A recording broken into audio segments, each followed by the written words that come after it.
Okay, hi everybody. This is Start Here podcast where I interview founders. I'm so excited to have my dear friend on today. Dr. Lahana Vigliano is the CEO and founder of Nuvitru, a leading concierge functional wellness practice. As a doctor of clinical nutrition, Dr. Vigliano specializes in women's health, gut function, and metabolic optimization. At Nuvitru, she combines the functional medicine lab testings with personalized care to uncover each patient's unique health profile, aiming to enhance both well-being and longevity. Through a holistic, science-driven approach, Dr. Vigliano empowers her clients to achieve optimal health and balance. Thank you for your time. And yeah, I'm so excited for you to be on here and just talk about yourself. Thanks for having me. I don't mind talking about myself, but I really love what you're doing here with the podcast and just interviewing founders because that's like the podcast that I love to listen to and just seeing how people got started and like where they're at. So I love it. So I'm so happy to be here. Yeah, like all these podcasts that are popping off, they already got the crazy exits and they already got like a lot of funding and I don't know, what about the messy middle, right? So what Yeah. happens with traction and starting off and all that? Oh, for sure. And there's so many different types of businesses too. We've been a business that have bootstrapped from day one. I am not interested in funding. I'm not interested in investments. I fully want to continue to own my company 100% as honestly, I don't even plan on selling. Ideally, I would love to be able to pass this down to one of my kids or grandkids that have the same passion as I do. So that's kind of like our long-term goal, which I feel like is a little different in the entrepreneurial world where you just kind of want to like create something, sell it, make a bunch of money. And I just feel like my, passion really comes from like, what I do comes from my passion pretty much. So I can't imagine selling it and I don't know, someone take it. So yeah, Nuvitru has been fully bootstrapped, which means a slower growth, right? So more of that, I feel like more of the messy middle, even though both businesses or types of businesses, have their pros and cons to it. But I feel like I really am like building a business that's leading from the heart. And yeah, just being, not only on the business side, but as our patient forward side, being able to be in that clinical practice too, which I love. So I love that. So tell the audience who you are, how old you are, and like when you started this. oh my gosh, I feel like that's a loaded question. Okay, I am currently 33. I had to think because my birthday's in November. And so me and my kids were just talking about this of like, I'm turning 34 in a couple months. So I'm 33 still, holding on to that. I started new in the year of 2015. I don't know how old I was, definitely young 20s. And I started it when I was 8 months into being a stay-at-home mom. So I had my son when I was 17, 18, and then I had to go right back to work when he was 2 weeks old because we were so young and we literally had bills to pay and moving out of my parents' house. And so I had to work really early on with him and I was still in my schooling. So, that was just a chaotic part of my life. Don't ask me even how I did it. I don't know. I'm zombie mode at this point thinking about it. But then once we got married and had our daughter, I was just like, oh, I didn't really get to stay at home with my son because I was so young and had to hustle. So I did that and 8 months in, I was just like, not that I'm bored, but I was just like, oh, I want to put my degree to use. Like I love this time with her that I'll never get back, but I was antsy. And so then I was just like, let me start a business because that's such a good idea for someone who has no idea what to do. I knew I didn't want to go back to work. I wanted to be flexible because I had 2 young kids. I kind of wanted to do things on my own terms. I'm a bit more of a rebel naturally in that way. So that's when I was just like, yeah, let's start a business. And so I feel like my vision for Nuvitru has been kind of similar, right? Like a very clinical focused practice, a patient first practice, and it's still that way. Now, though, I have like a team and a little bit more systems and operations, but I feel like our vision really hasn't changed from when I started it in the mid 2000s, I guess 2015. So yeah, we've been around the block a time or two and have learned things along the way. Which has been great. Outside of Nuvitru though, I actually just did a personal like map out, which I feel like a lot of founders kind of get stuck in your business because it's all consuming. It takes all of you. And just this past weekend, I was like, I would love to map out some professional, personal goals that are not Nuvitru related because it has been all about my business. And I'm sure so many people relate to that. And so it's little things of like, I want to write like a gut book and really targeting like those millennial women and it'd be fun and not like a boring, because I know some of this health stuff, science things, if you're like never studied it, it's not as interesting to us. And I feel like a lot of those like health books are like, I like them, but they're boring. Yes, they give you information, but I love the idea of like reading a book and be like, I feel like I'm chatting with my friend. And so that's kind of the vibe I want to give. And so it's like writing a book and becoming advisors for different companies and stuff like that. So that was really a great activity to do. I feel like I needed that as a founder. Yeah, that's me in a nutshell. I have 2 kids going into high school, and also my daughter's going into middle school. So I am more of a teen mom in that season of life. Me and my husband have been together since I was 17, so long time. I love that. So I'm basically a grandma in a young body. I love that we connected so well. So we actually had met at a like local neighborhood community where there Yeah. were like female founders, and I don't know, we just vibed so hard. Yeah. And then you told me you're like, my husband sent you sent me your LinkedIn, and I was like, what? I was like, that's Yes. yeah. I was like, "Dope. Yeah, we were meant to meet." Meant to be, meant to be. I still think that's crazy to this day. When I think about that, I'm like, how? And it's not like he sends me LinkedIn profiles all the time. So he hasn't sent me one probably since he sent me yours. So that's not even like, oh yeah, but he sends you a lot of people, and you just happen to be one of them. No, it just was like, you should connect with her. And I was like, yeah, I should. And then I think I maybe tried on LinkedIn, maybe not though. I know I connected with you, but then yeah, we met in person. I'm like, okay, well, this is obviously really meant to be. Yeah, I think that's so funny. I always like to ask people, did you have an inkling of that you were, because you said you wanted to put your degree to use, but like, Yeah. what did that look like when you were in school? Did you think of starting your own business, or was it just like, I am going to go into a practice, existing practice? I think an existing practice. I definitely never had this dream. I had a dream when I was 5 to be a doctor, like in healthcare. So that I always knew. And so I was pre-med until like the middle of my undergraduate. And then I switched to nutrition because I didn't want to do the whole pill for a nail thing. But so even then, even with that goal in mind, it was going into a practice. And then with nutrition, I'm pretty sure I was still going into a practice. Like I said, I never really thought of owning a business, because that's like, I don't know, when you think about it and you don't know anything about it, you're like, I possibly can't do that. Like, I don't know. But then I'm just like, let's just do it, because I really don't want to go back to work, and we're going to figure it out along the way. But I do joke that if I actually knew, you're kind of oblivious. If I knew all the things that you have to learn or figure out or do, bootstrapping, I built my own website. I did all these things by myself. I didn't have the income to just go hire. And there's still things that I prefer to do on my own or learn on my own and not hire out, even though some people would say hire out, because I think that there's a lot of character that's built in those messy middles, and the things that, again, people are like, delegate. And I'm a big delegator. I do delegate out. I think sometimes founders, like, especially when you're getting investment and financing, we kind of want to skip that part. And I feel like that part is what grows you to be the best leader you can be. So then all of a sudden you have this huge team, but you don't know how to lead. You don't know how to do all these things because you've delegated so much out. And so I really do appreciate all those growing pains and the DIY things and the late nights. And it's really kind of cool to see. But looking back, I'm like, if I knew I had to do all that, I'm like, I actually don't know if I actually would have started. I mean, I'm glad I did, but like, I don't know if I would have, because there's a lot to it.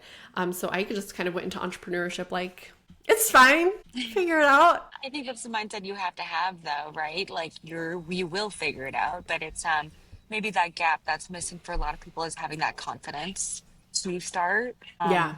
Do you think it was more I so had like Delulu confidence. I mean, that's how we get to the Lulu. That's a good club. Do you think that being in that state of mind, like it was more so I want more freedom, and I want more time to be with my kids? Like it wasn't just you weren't were you scared at all? I guess that was the question. Like, were you scared to start, or were you just like not even thinking about that part? I don't even think I was thinking about that part. Yeah, I don't even think I was thinking about that part. Now, I will say that I also had like my husband. Not that he was like, we were all like a struggle bus at that season of life. So it's not even like, oh, but I have this like successful guy. I mean, now he is, but it's not like I had that backbone or something to lean on. But I did obviously have a support system, whether it's like family or friends. So I felt like that gave me confidence. because I did have that. That helped a little bit, but I don't think I was ever scared because at the end of the day, if it fails, it fails. So, and like then you either find something else or, I feel it, I know it's cliche to say this, but everything really does happen for a reason. I like deeply believe that, even like the like really awful things that can happen. I don't know. I think that's where maybe my faith and my trust comes in. It's like, I can't change it. I can just try my hardest. And if it fails, it fails. If I try my absolute hardest. And I was okay with that. And I'm still okay with that. If this doesn't work out long term, I'm still okay with that because I'm trying to not be, I'm attached to it because it is like a baby to me, but I'm also trying to be detached from it as well. And just trust, like, I know what I have control over and that's the work I do. And if it works, it works. If it doesn't, it doesn't. And that's kind of the mentality I went into it. So no, I never had fear. I just trusted that whatever happened will happen. I'm telling you, Delulu. That's all you can do. But it's great. It's what we need. We need more of that, actually. When you tell someone your plan and your vision and they're like, I don't get it. I'm like, okay, well, it's not for you to get. Yeah, totally. Um, what do you see for your vision? I know you said that you want to pass it down and stuff like that. It's very rare nowadays. Maybe it's not because 90% of the American economy is the small businesses. Like 90% is what is making the backbone of America. So I think a lot of people undermine businesses like these because we're always looking at venture capital. We're looking at like private equity, like taking up all these businesses and stuff. So I think it's important to stay grounded and be like, hey, family businesses do work. They might not get all like the media and press, but people should actually sway to that side. What would make you happy? Honestly, and I think there's a middle to that. Like I think that family businesses, because I know that this is something that when I was going through my doctorate, I didn't let go of, but it was on top of mind. But now it is, now that I'm like done with school, and I'm like, I would love a brick and mortar in Austin, but I'd also love a brick and mortar in like California and a brick and mortar on the East Coast, maybe in Boston or something. So I plan to scale it. It's ready to scale. It just is, again, it takes time because the financial part of it, I just can't be like, let's just open up all these locations because I have all this capital. And I'm okay with that because I think some of the biggest growth happens in these in between times. And even if I was given how much money, I would not know what to do with it. And that's the problem. And so that I appreciate this. I appreciate the journey. So I think it would be happy to grow Nuvitru to definitely 7-figure. I would even say 8-figure business. Again, owning it fully. I don't want investors. And yeah, one of my kids, probably grandkids, because I did have kids young. So I feel like I'm going to be old with my kids. And so it'll probably be like one of my grandkids if I actually am passing it down to someone younger that's going to live. Because me and my kids are old together. I would love for that to be taken over. And yeah, I think that would make me so happy to know that we, I don't want to say sell out because that just makes it sound like, oh, if you sell your business, you're selling out. That's not the case. But in the health field, especially whether it's like a food product or I would say healthcare, a lot of these bigger companies that do buy it, at the end of the day, they really do care about the money and the profits. And not that like you don't, like you have to profit if you're a business or it's not a business, right? Like fully understand that. But I would love to be able to stay true to that and not sell out and give people the experience that they should be having and it not be influenced by corporate, like the bigger people in healthcare. And we do plan on starting like a Nuvitru Foundation. So like there's a nonprofit side. So my for-profit business, I really want that to be a huge funnel into funding that. But of course, also fundraising for the nonprofit side. But really bringing like functional medicine healthcare to people who are truly underprivileged and can't afford it. So that's like a secondary goal of mine. So I can make sure that regardless of income or anything like that, that people have access to this type of healthcare. So yeah, I think just building the business to that point, that's like what makes me happy. And then being able to do it with my family. Just be the best of both worlds. Yeah. I think the investor side, once you start taking money from other people, you really have to think about, I got to get profits for them too. Yes. And so I totally understand why you're like, I don't want anybody else in on this thing because then it dilutes your product as well.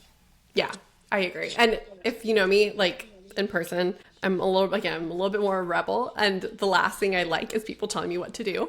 And so obviously when that happens, you do take in their say because they obviously have stock in the company. And I hate that. Right. Like, but then you have to have all these meetings and then you have to look outside by what the heck they Yeah, want to do. And it's like that, then it's not really your vision anymore. That exactly. happens way too often. Yeah, Um, yeah, because they're investing to get a profit. So it is money for them. They might have some passion of wanting to be a part of it, but at the end of the day, they invested because they want profit. They want to, expand their portfolio, which I get, but it's not my vibe. no, I get it. No, I get it. Okay, walk us through this. How long has it been from the day you started this business till now? That's a 10-year journey, or Yeah. like like how many years? 10. Even though my husband will say he doesn't consider like yes, while we started an LLC and we founded the company in 2015, he says it didn't really start until 2017 when we moved to Austin, because there were some regulations in Florida we just couldn't get over, for what we were doing, and credentials and more legal stuff in Florida. And so when we moved to Texas, it expanded and we were able to do what we wanted to do. And so he says like it really didn't start until we moved to Austin, which I kind of would agree. Because I was pretty much, because I had two young kids, I was like dipping my toe. So I feel like the first one to, I would even say even a little bit here in Austin. So the first 1 to 4 years, I was doing more podcasting and blogging and doing more of the middle stuff where it's not so much income based, but just building a community and trying to build trust. And not saying that like everyone has to do that, of course, because you can start, making money right away in this day and age. But I felt like, again, I wanted to take it slow. I wanted just to dip my toe into it. I still have the young kids. So it was pretty much that. So it actually wasn't even making money at all in like the first 5 years because I wasn't generating or offering a lot of services that I do now. I think I started more at the tail end of year 4 or 5 offering those like one-on-one services. So I'm like, okay, I'm doing all this like brand build, no income, then I'm gonna like start seeing people. And then shortly after that, I started building a team of people. So it's not just me. It's been, pretty much the same since then. We've obviously added different services and we do things a different way and we added different labs and all that stuff. It kind of started building shortly before COVID. So I would say to me, really like 2018, 2019 was when I was just like really going ham with marketing. We were doing events, we were doing networking, right? We were getting in there and really building a business, versus the first like, I don't know, 4 or 5 years was more of the back end, building the website, doing the podcast, and just building trust. Yeah, that makes sense. I love that you earlier in this conversation you had said that like everything that you do not delegate, you learn yourself. There's a quote that says, "If you want it done right, you got to do it yourself."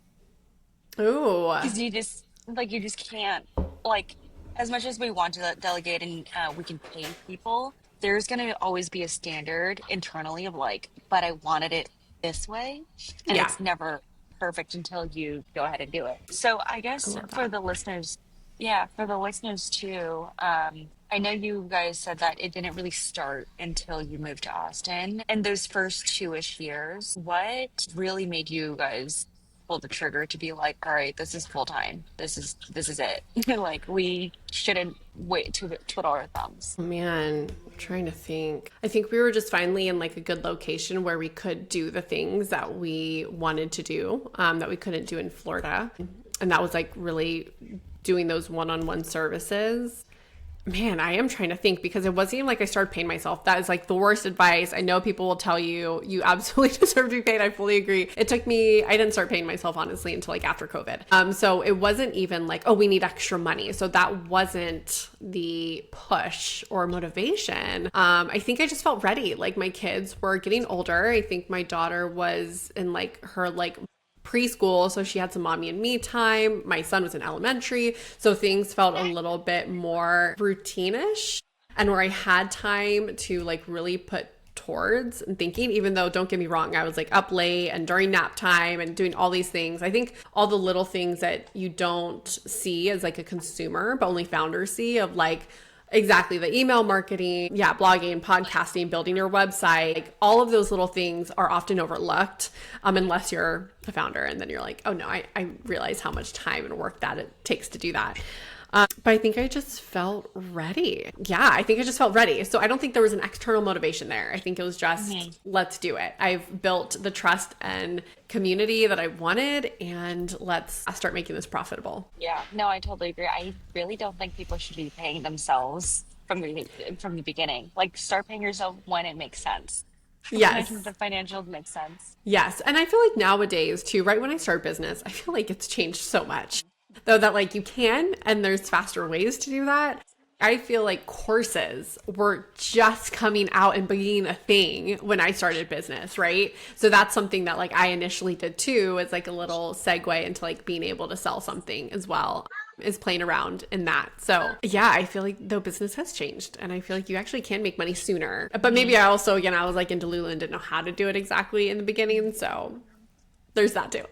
Yeah, I think that leads me to my next question too, though. Like, when you first started, what, like 8, 10 years ago, do you think it was easier back then versus now? I think in some ways, I think it was easier to definitely grow social media, way easier. I think it's easier now though with all the tools and education we have. Like I said, courses, I feel like we're just becoming hype. So like the Amy Porterfield and the Marie Forleo and all that, like that was like really starting to rear its head of getting that type of education and building businesses and, you know, all the different little topics and areas. And now we have so much. But some people might argue that's harder because there is so much. It's like, what do you do? It's almost like information paralysis. So I think in certain ways of growing a community, it can be easier back then. I don't think it's impossible now. I do think it just takes a little bit more time and a little bit more strategy that I feel like you used to just be able to throw up whatever on the internet. And it's just like, yeah, I Yeah, don't know, because it taken and was, yeah, found. So that part was way easier back then for sure. But I feel like yeah, now with like the everything. influencer community, like, you know, there's other avenues that didn't used to be there to make money. Yeah, everything was so new back then. So it was a lot easier to jump into the community. Whereas now, I don't want to say the word saturated, but there's just so many. There's like, how do So you many. differentiate yourself? Like, yeah, okay, like if someone wanted to start their own teaching company right now, like, what is your advice to be like, this is how you differentiate yourself since there's so many providers? Like in my industry, or did you say Yeah. teaching? Yeah, Oh, in okay. your industry. I think you are the differentiator. At the end of the day, I feel like people buy you, and I feel like more than ever now, currently, people connect, they buy from people they connect with. And that really is what makes you different. Like we could have similar services. And even though if I made this really cool offering, whether it's, I don't know, something supplement or something AI, someone else is just going to start doing it. You can be a little ahead, but you're really not going to be ahead because just the way that things are moving and growing. And so at the end of the day, I think it comes down to how people connect with you and how much they love you. And that is something that is not duplicatable at all, as long as you're being your authentic self. If you're being fake and trying to be someone you're not and just trying to be this person that's really cool and really successful and you're trying to mimic them, obviously, yes, then you can have a lot of fake people out there. But I feel like if you're truly authentic to yourself, you are the differentiator. At the end of the day, it's not about like the services, it's about the vibe. And it starts with you, right? So It is all about the vibes. People forget that there's so much money, there's so many customers, there's so many clients out there they're looking for you, yeah. but you have to put yourself out there. Yes. And yeah, I guess 10 years ago to now, what do you see that's so different in the nutrition world? What do you think? I mean, I know you've expanded your services since, but when you first started, can you name a few of the services that you offered, and then versus now what you guys have added on? Yeah. Oh my gosh. I would say the biggest difference in our industry is all the trends, all the stupid trends. I will say they are the bane of my existence. Not that I love growth and new research, but I think more than ever, this has always been a thing, but it was more so stuck within like your neighbors and your family and like what are people around you doing. Now we go on social media and we see what the world is doing. And so that's where certain supplements and medications and all that get really trendy. And then all of a sudden everyone's offering it because people know they're just following the money. So to me, and there's nothing wrong with making profit and money. But I will say, to me, it's a little bit of a red flag when you see people just hopping on trends, because to me, I'm like, are they genuinely, do they really know about this? Or are they just being like, oh, people are looking for this or wanting this to can bring more income into my business? To me, again, I'm driven by heart and passion. I'm not driven by money. Money's great. We need it. I want to profit. Absolutely. But I would say that's the biggest difference in my industry, is just all the trendy things, people just hopping into it, and then we're hiding behind the marketing guise of like, this is root cause work and root cause medicine, and at the end of the day, it's still band-aids, and it's just band-aids in a different way, whether it's natural or pharmaceutical driven. And that's the thing that drives me the most crazy. So I feel like more than ever, people are confused more than ever, because there's more information and more things that are around the space. At first, when I first started Nuvitru, it was just like a la carte session based. And so now we're more like membership or a build your own bundle. So it is a longer term commitment, whether it's 3 months or 6 months or a year or whatever, versus it used to just be like one session and just book a session whenever you need it kind of thing. So that is more, I guess, systemized in that way, which I love, because I feel like I saw people got way more results when they're working with someone longer term and they have that commitment. Our lab portfolio has grown a lot. So we used to just do, well, at one point we didn't do any labs, but we used to just do like stool and like hormones. Now we do like toxin testing and micronutrient testing, oxidative stress testing. So there's a lot more testing that we do, which is great. We also compound supplements, which I love. So instead of just giving people those separate bottle recommendations of like, get this one, this one, this one, I'm able to custom formulate based on their labs on what they need, and send that off to a manufacturer, and they create that specific supplement for that specific person, which is really cool. That's evolved, and I would say those are our biggest places that we've evolved. And obviously now we have a team, and our end goal is making it a kind of a one-stop shop. So I added a personal trainer to our team, but like my goal is, and I'm currently looking for a therapist to add to our team, and then eventually to a prescribing practitioner, just for the people that really do need like thyroid medication or like HRT or something like that, to be able to like offer them that as well. So kind of aiming for that one-stop shop that we're working towards. Find like the right manufacturer or like the right tester. Yeah, like I mean, because this podcast is for founders, right? It's Yeah. all your first. What was that first? What was that like trial and error like? I know that's so loaded, but okay, let's Like start. finding the Let's right start. vendor. Right. Okay, I know this is not helpful. And whenever I'm on an entrepreneur podcast, I'm like, I know this is probably so not helpful to you. I have an incredible intuition. It is, my husband says I like witchy woo. I don't know. I just know. And I honestly, that is what makes my hiring decisions and finding the right vendors is just my like immediate intuition. Even just going into an interview with someone, I know within the first 5 seconds if you're it or not. And even before you say anything, even before you answer my questions, I just intuitively know. And it has never steered me wrong in like my entire life. But like every employer I've hired has been incredible. So when people say like, oh my God, it's so hard to hire, absolutely not. It's the easiest thing for me. And same with finding vendors. I know this is so not helpful for anyone. Finding vendors is just, I research, I do the basic, rundown, reading through their website, hopping on the calls with them, trying to learn about, whatever I'm looking for, right? Like what's their process? I have my questions on like sourcing and evidence and all this stuff, right? And they provide that with me, which most companies do. But I think at the end of the day, it's just that feeling. And I think it's inside all of us. I think some people maybe have trouble listening and trusting that.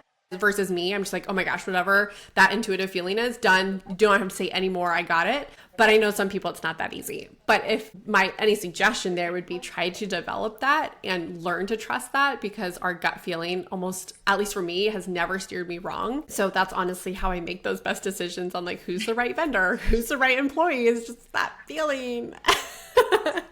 No, Y'all can I just love hire it. me and I will intuitively find them for you. I'm just kidding. I wish we could like clone you, so we could just be like, all right, we have Lahana for everything. To find the right person, but like, don't you agree that a lot of business decisions in general, not even just finding the right vendor or employee or whatever, it's based on how it feels, right? I agree because I make decisions the same way. And, but I will say I don't think everybody has developed I that, know you're which I breaking think up a they little bit. should. No. Okay, how's it now? Oh, trying to reconnect. Hold on. Make sure you have stable connection. Can you hear me? I can hear you. Can you hear me? Well, I think you're coming back finally. Okay. Okay. I'm back. Okay, you back? Am I back? Okay. I Yes, I literally, you am. cut out right when you said, I agree. And then you just like went robotic. I completely agree because that's exactly how I make my decisions and my life decisions. Like when I moved to Austin, it was just, I knew it, moved in within Yeah. 6, 7 months. But I know, like, I feel as if 90% of the world just have not developed it. But you're totally correct. When you meet someone, I don't know if it's in the air or like intuitively you feel it, but it's like the mannerisms too, and like how Yeah. genuine they are. Like it's just Yeah. it's more than what they perceive off to be. Like the what is it called? The non-verbal cues are very important as well. If you can pick that up. Yeah. How did you get your 100%. first customer? Honestly, I think it was like probably a family Your friend. intuition. Wait, I was what'd you like, your say? intuition led to them. Your intuition led you to them as well. I wish, but no. I think it was just like a family friend, right? Because they always say like when you start a business, you always think friends and family and like your circle, and then having them share, and then it kind of grows from there. I mean, again, now we have social media. Social media was not. It was so hard to use social media for business. We didn't have the things like reels and all this stuff and sharing links. So it was a different world.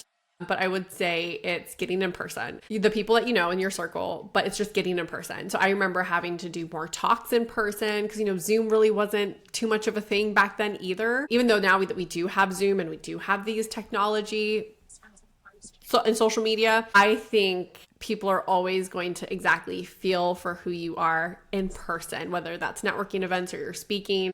And I feel like you can never, no matter how much we evolve with technology, you can never replace that. And that will always be the go. Yeah, never. I think people want it more than ever, especially COVID. After COVID, like all the in-person events, like actually make more sense now than ever. Yeah, You think that's something that people should focus on more if you're starting out? It seems like you have your I do. pipeline. You've done this for a while. Yeah, Is that? I do. I do. Again, I think you can bring in those aspects of social media, but like you said, it's kind of saturated. And I think you need to kind of build it locally in person first, and then that will naturally grow and expand. So, yeah, I actually still think that that's probably the first step I would recommend you starting. Yeah, I totally agree too. Since you're very consumer based, I can't, I'm sure still companies reach out to you, but you're so consumer based, but you are your brand. Like you are the differentiator, as you were saying earlier. That kind of goes into personal branding, no? Yeah. I feel like I'm just starting to kind of get into personal brand stuff, to be honest, because I was so focused on, or maybe I was doing personal branding and I just didn't really label it that, I guess. Actually, now that you put it that way, I'm like, I guess I've always been working on it. But I feel like just recently, after, my doctorate got finished, I guess I was always working on myself professionally. But now I have, like, to me, the personal branding aspect is going to start deviating, just doing things in addition to the company, which, yeah, you never know where life's going to lead you. So I do think it's important to make sure that you are building you as well as your company, because you don't know where the world's going to take you. And if you do plan to build and sell, I think it's really important to have that side of it. And I feel like I'm just starting to realize that and putting kind of like a name to it, to be honest. So I guess I was kind of always doing it and I just never knew it. Yeah. No, more than ever now, too, scaling is content or content skills. Like with the whole real estate, I was in real estate. I'm still kind of in real estate for about 6 years, but then I was like, I am one person. I can't just like be everywhere all at once.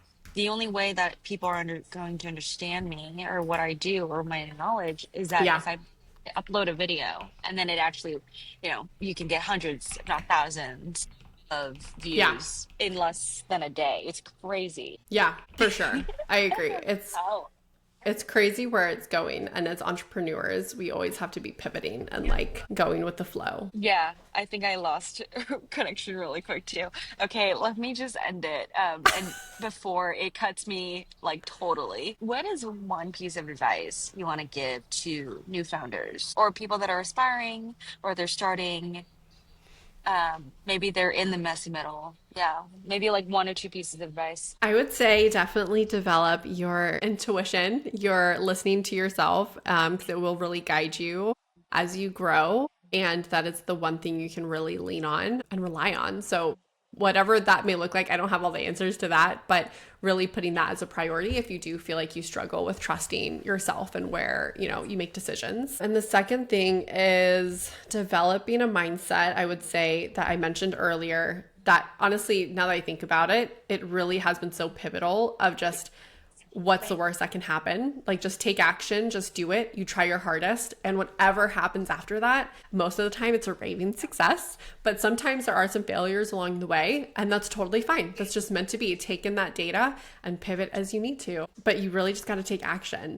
So whenever you feel like you're getting in your head, that's typically a sign that you're way overthinking it, and you just got to do it. So, and that goes from everything from like creating content, something so simple, to even like big picture goals and tasks. Yeah, everyone's always so focused about the exits. Everyone's always so focused about like the quick instant gratification. Yeah. It really does not. It's what's meant to last, what is so good is does not come easy and it Yeah. does not come fast. You Yeah. run away from things that are quick and easy. Yes, 100%. I love that. Yes. Thank you so much for being here as Yeah. my first guest. And I thoroughly loved this conversation. Yay. Thanks for having me. It was fun. You will come back, I hope. Yes. Thank you.